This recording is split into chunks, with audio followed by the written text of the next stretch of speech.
Taking care of my friend's house for a few weeks seemed easy. She traveled for work and left me the keys, asking only for me to water the plants and check the mail. It was a big and quiet house in a quiet neighborhood, but on the first night, I felt a strange discomfort. Small details began to bother me. A glass that I was sure I had left in the sink appeared on the counter. The door of the kitchen cabinet opened in the morning when I clearly remembered having closed it. I thought maybe it was my distraction, but as the days went by, the incidents increased. The sound of steps upstairs when I knew I was alone, muffled whispers at night, and even the constant feeling that someone was watching me. So, on the night that changed everything, someone knocked on the door. It was late, and I didn't expect anyone. When I looked through the magic eye, I saw a man standing there, dressed casually, but with an expression that made me restless. I opened the door just enough to see him better. He smiled and said he was my friend's brother, who had arrived earlier than expected and needed to get in. The problem? My friend never mentioned a brother. My instinct told me not to trust him, so I hesitated, asking his name. His smile disappeared for a second before answering, as if he were choosing the words carefully. Something in him made me want to close the door immediately. I didn't know what to do. Something in the way he looked at me made me uncomfortable, as if he was waiting for me to make a mistake. Still holding the door ajar, I said I needed to confirm with my friend before letting him in. He laughed, but not in a natural way. It was forced, almost mechanical. "Really? I'm her brother, you don't need all that," he said, trying to push the door lightly. My heart accelerated. I tried to look calm and firm by answering that I would only open it after talking to her. Your smile disappeared completely. He closed his fists, took a deep breath and, with a rougher tone, said he was tired from the trip and just wanted to rest. That's when I realized that I shouldn't have opened the door even an inch. Before I could react, he pushed the door hard. I tried to close it, but he already had a foot inside the house. My body froze for a second before I let out a scream and ran backwards. He entered and, without saying anything else, closed the door behind him, locking it. My cell phone was in the kitchen, too far for me to reach without him noticing. "We need to talk," he said, with a low and controlled tone, as if he wanted to look calm, but something in his voice trembled with impatience. I was completely alone with him, not knowing who he really was, and the only thing that went through my mind was, how was I going to get out of there? I took a step back, trying to keep his distance, but he advanced slowly, without taking his eyes off me. My heart was pounding in my chest. "Didn't my sister tell you about me?" he asked, tilting his head slightly, as if he were studying my reaction. His voice was now almost a whisper. I didn't know what to answer. If he said yes, he could keep insisting. If I said no, I could annoy him even more. I just decided to ask, "If you're her brother, why didn't they tell me you were coming?" He laughed again, that same forced laugh, and then shrugged. "She must have forgotten. But now it doesn't matter. I'm here." The way he said that made my skin shiver. The discomfort turned into pure fear when he locked the lock and put the key in his pocket. My stomach turned. I tried to stay calm. "I need to send her a message," I said, trying not to show panic. He shook his head. "You don't need to. You'll believe me in a little while." The phrase sounded like a threat. My hands started to sweat. I needed to get out of there somehow. My eyes went around the house, looking for anything I could use as a defense or any escape route, but he noticed and smiled from the corner. He knew I was cornered. I quickly looked at the corridor, looking for a way out. The man got even closer, the laughter strangely muffled and disconcerting. He didn't seem to be in a hurry, which made me even more tense. I knew I needed to act before it was too late. The feeling of being trapped inside that house increased every second. He was watching me with fixed eyes, as if he knew exactly what he was thinking. I took a deep breath and tried to stay calm, my brain trying to find some solution. Without further words, he took a step to the kitchen door and turned to look at me once more. "It won't be that difficult, you'll understand." That was enough to make my blood freeze. He was referring to something I didn't understand yet. The feeling that I was about to discover something much darker intensified with each word. At that moment, a fleeting idea crossed my mind. What if he's not her brother? What if he's not anyone I know? The sounds in the house continued, but now I felt like I was being watched by something much more threatening than the man in front of me. I knew I couldn't wait any longer. Suddenly, the sound of the phone ringing in my pocket broke the heavy silence. Without hesitation, I pulled him quickly, without paying attention to anything else, just hoping to find some relief. The call was not identified. I hesitated for a second, my heart beating in my chest so hard that it looked like it was going to explode. I looked at the man, who was now standing still, watching me carefully. He didn't move, but his gaze was already so fixed on me that I could barely think clearly. I knew I couldn't ignore the call. With a trembling hand, I answered the phone, waiting, perhaps, for a familiar voice or some explanation. But on the other side, what I heard was a heavy silence, as if someone was just listening to the sound of my breathing. "Hello," I said, trying to keep my voice steady, but the tension consumed me. That's when I heard the voice, weak and distant, but unmistakable. "He's not the brother. He's not who you think." The call was cut abruptly, before I could say anything else. The silence on the other side of the line only worsened the dread that was already taking over me. I quickly disconnected the call, but the man in front of me was now closer. He hadn't said a word, but something in the air was different. The atmosphere, which used to be tense, now seemed unbearable, heavy. He approached slowly, as if there was no more hurry. I knew that if he was there to hurt me, it wouldn't take long for him to do it. I needed to get out of there, and quickly. "I need to leave. Now." My voice came out almost like a whisper, but he just smiled. His smile gave me goosebumps up to my spine. It wasn't a friendly smile, nor polite. It was something empty, strange, as if he knew something I didn't know. He tilted his head slightly, still looking at me, and took a step forward. "You're not going anywhere." My throat dried up. My hands were shaking, but I tried not to show fear. Slowly, I took a step back, calculating my options. He was between me and the front door. All the windows had internal locks and bars. My cell phone was still in my hand, but trying to call someone again would only make him react unpredictably. I needed to get out of there. Now. That's when I noticed the kitchen right next door. If I could get there, maybe I would find something to defend myself, or a way out. I took a deep breath, and before he could react, I ran. My feet slid on the tile floor as I ran to the kitchen, my heart hammering so loud that I could barely think. Behind me, I heard heavy and hurried footsteps. He was coming. My hands grabbed the first object I found, a large kitchen knife. I turned around with her in my hand, pointing directly at him. "Stay where you are," I shouted, my voice coming out trembling. He stopped in the middle of the corridor, staring at me. The dim light in the kitchen cast strange shadows on his face. He breathed hard, his dark eyes shining in a way that made me feel even smaller. So to my surprise, he started laughing. A low laugh, almost fun. "Do you think this will help you?" He took a step forward, and I tightened the handle of the knife even more. My whole body was shaking. If he advanced another centimeter, I would have to react. My mind was spinning in search of a way out. The doors were locked. My cell phone was too far away for me to get it without him stopping me. I was arrested. My only chance was to scream. If there was someone on the street, a neighbor, anyone who could hear, it was that or be at his mercy. I took a deep breath and let out a scream with all the strength of my lungs. "Help! Help me!"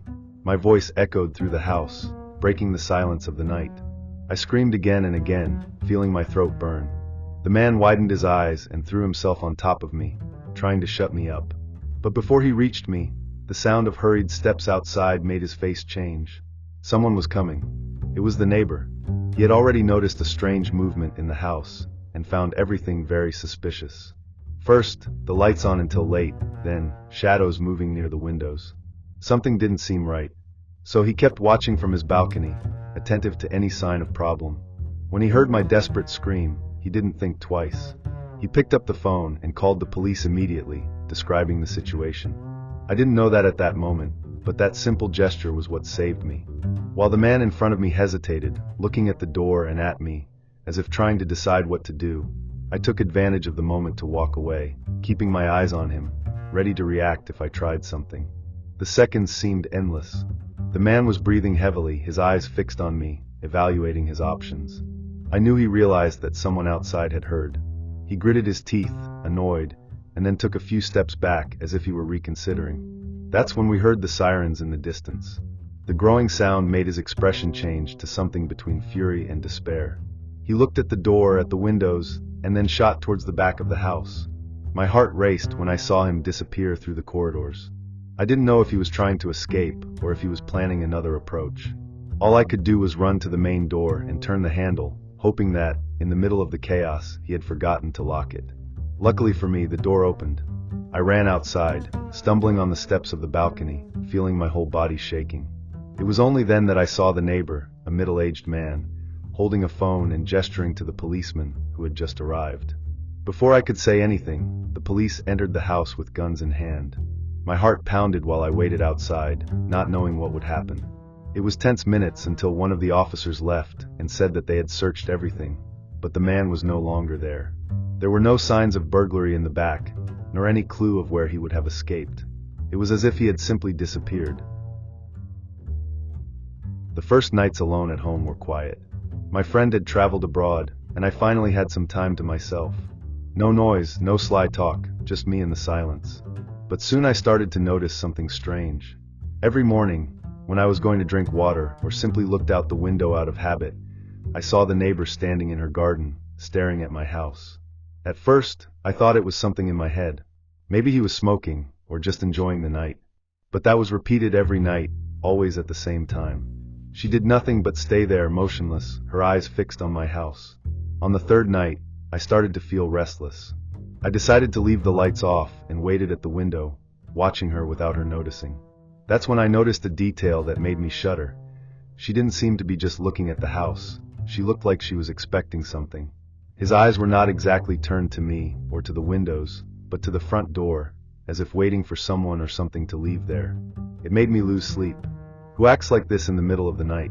What bothered me the most was that, in the following mornings, I began to hear the neighbors commenting on the woman. She was always a kind of isolated figure in the neighborhood, but now, it seemed that the whole thing was getting weirder. Some people said that she had a reputation for being eccentric, others that she had a peculiar behavior since her daughter died a few years ago. I wasn't sure what was true, but somehow, all this seemed to justify what I was seeing. At least until then. The feeling that something was wrong was already consuming me. On Friday night, the rain fell hard.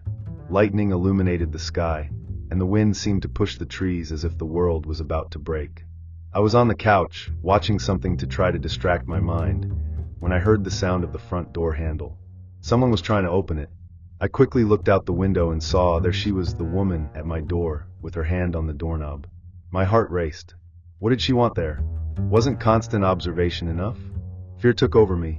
I couldn't think straight. I ran around the house, trying not to make noise, trying to get to the door as quickly as possible to see her. When I got there, the woman turned around without haste and said something that left me completely paralyzed. The house is no longer safe. What I didn't know is that she already had a strange history in the neighborhood. They said she wasn't very sure of her head, maybe even a little crazy. There were stories that she used to go out at night, walking around the city without a destination, muttering meaningless things. Some said that she isolated herself after her daughter's death, while others thought that she never overcame the loss and lost herself in her own mind. Anyway, everyone considered it strange, but no one imagined that it would become so terrifying. I just wanted her to leave and stop haunting me with that empty look. I didn't know what she wanted from me, but what scared me the most was that, even with all this, no one seemed to care about her oddities. She was so rooted in the community that no one thought she was really dangerous. But there, in front of the door, listening to those words from her, "The house is no longer safe," I realized that maybe there was something else. Something I wasn't understanding. How did she know that? What did she know about the house that I didn't know? And most terrifying of all, why was she telling me that? I could almost feel an evil presence in the air, something much darker than the simple madness of the woman. She disappeared in the rain before I could ask anything else, but the words stayed in my head, echoing. And for the first time since I moved into that house, I began to believe that she was right. Something in that house wasn't right. Something was wrong. I entered the house feeling a chill run down my spine.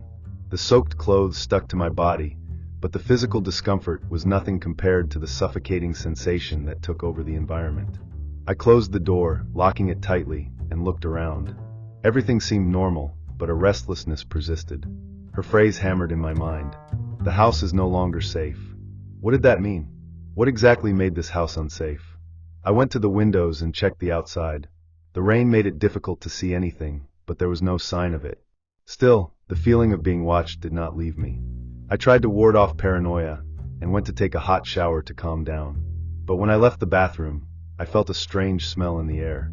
It was a metallic, strong and nauseating smell. My stomach turned. I followed the smell to the kitchen and stopped, paralyzed. The back door, which I was absolutely sure to have locked before leaving, was ajar. The lock seemed intact, but the door was open enough to let rainwater accumulate on the sill. One detail made me hold my breath. There were wet footprints on the kitchen floor. Footprints that weren't mine. My heart raced. The footprints weren't mine. They were smaller, barefoot, and looked recent, as if someone had entered a few minutes before I arrived. I swallowed hard, trying to process that. The neighbor, would she have entered? But why? What if it wasn't for her? The metallic smell still impregnated the air, heavy and sickening. I followed the footprints, trying to ignore the feeling that something was about to happen. They took it to the living room, but there they disappeared, as if the person had stopped walking or was there, still inside the house. I looked around, trying to see anything out of place. The room looked exactly as I had left it. But then, I realized a detail that made my blood freeze. The armchair, which was always facing the TV, was facing the door. As if someone had been sitting there, facing the entrance, waiting for me to come back.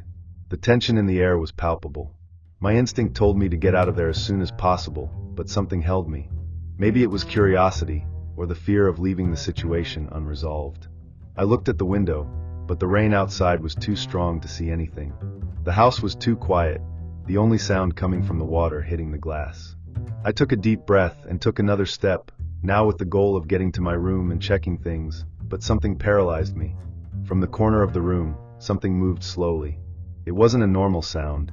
It looked like a muffled laugh, as if someone was trying to hide, but couldn't contain the noise. I froze. I didn't know whether to turn around or stay there, motionless. But, without further warning, the door to my room opened by itself, with a low creak, as if something had pushed from the inside out. The figure of the neighbor's wife appeared at the opening.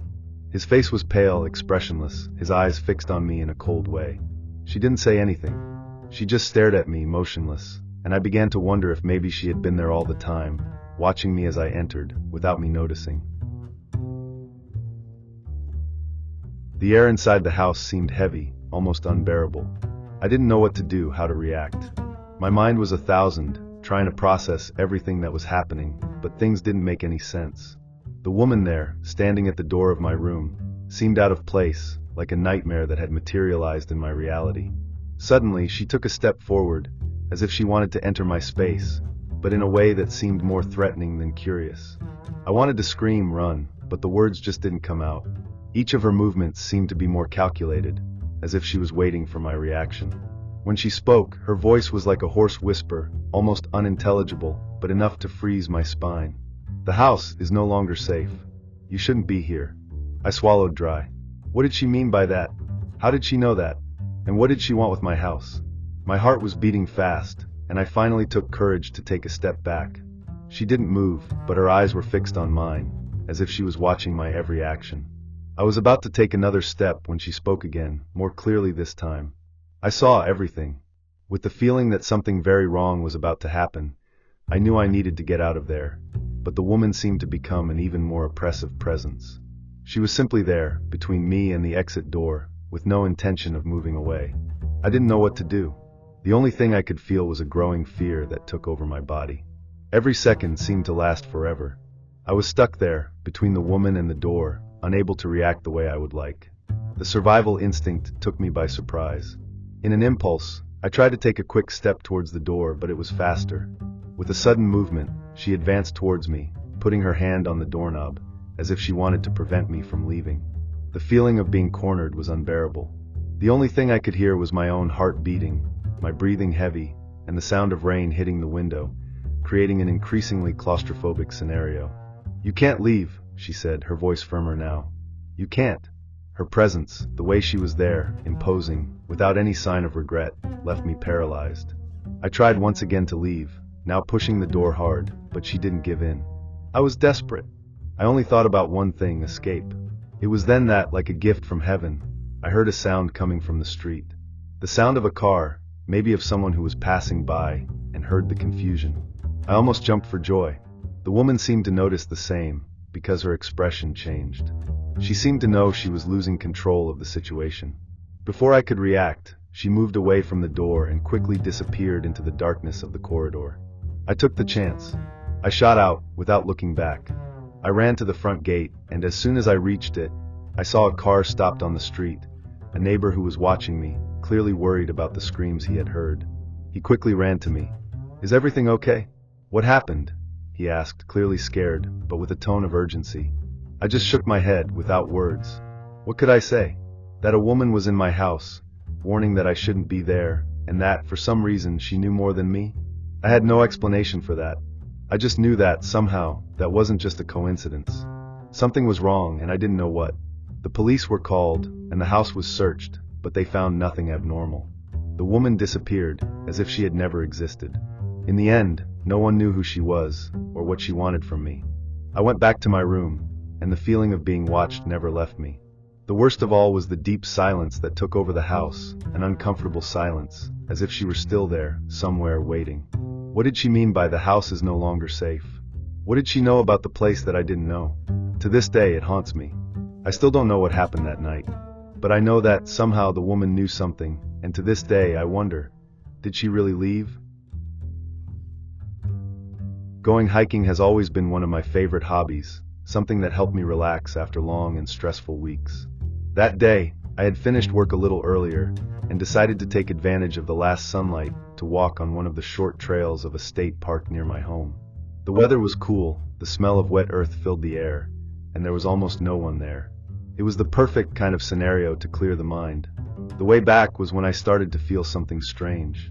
At first, it was just a nuisance, that slight feeling of being watched, but I tried to ignore it, until I realized a detail that made my stomach turn. Steps. Steps that seemed to match mine. If I slowed down, they also got slower. If I accelerated, they adjusted. There was no strong wind, no animal around. The only sound was that of the stuffy forest around me, and those steps that, at this point, had already made me completely tense. For a moment, I tried to convince myself that it was just another person coming back on the same trail, someone who, by coincidence, kept the same rhythm as me. But as the trail narrowed and became quieter, that sound began to affect me in a different way. It was as if the presence behind me was deliberately following my movements. And then I did a test. I stopped abruptly. The noise stopped too. My heart accelerated. I remained motionless for a few seconds, holding my breath. There was not enough wind to move branches or leaves, nothing that could have made that sound on its own. The only logical explanation was that someone really was there. But when I gathered the courage to look over my shoulder, I didn't see anything. Just the empty path behind me, the dirt trail, and the dense vegetation on both sides. Still, the feeling of being observed became even more intense. My throat dried up. The silence around seemed heavier, as if the forest was holding my breath with me. I took a few more hesitant steps, trying to hear any other sound besides my own. And then there it was again. Steps. Not an echo, not a small animal moving between the leaves. They were firm passes, following the same rhythm as mine. This time, I didn't turn around. Logic told me that, if there was someone there, facing it directly might be the worst mistake. My only focus now was to get off that trail as soon as possible. But when I looked at the ground, my stomach turned. There were fresh footprints next to mine, clearly marked on the wet earth. They followed every movement I made. But there was something wrong. They simply appeared there, out of nowhere, as if those who left them had never come from anywhere. My mind tried to find a logical explanation, but nothing made sense. How could someone be following me without me seeing him? And worse, how could those footprints just start out of nowhere? My body reacted before my mind processed. I shot in a clumsy run, feeling the weight of panic in each step. The trail narrowed, and the trees around seemed to close on me. Even running, my hearing captured everything. The branches snacking, the breathing accelerated, mine or something else's? It didn't matter. I just needed to get out of there. But then suddenly the steps stopped mid. Of nowhere. I was still running, but I heard nothing but my own panting breath and the wind swinging the leaves. As if whoever was following me had simply disappeared. That's when I felt the first cold drop on my face.